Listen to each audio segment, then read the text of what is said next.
លេងការក្រឹមក្រឹមក្រហឹមល្វើយល្វើយហាក់ដូចដងហើយឆ្លើយថាអូនឃ្លាត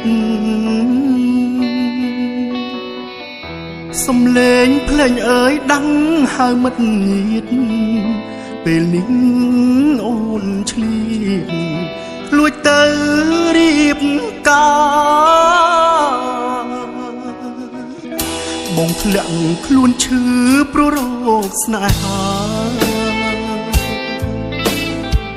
ស្ទើរសូនសង្ខារជីវ៉ាមកឌឺមិនប្រាប់មួយម៉ាត់ឲ្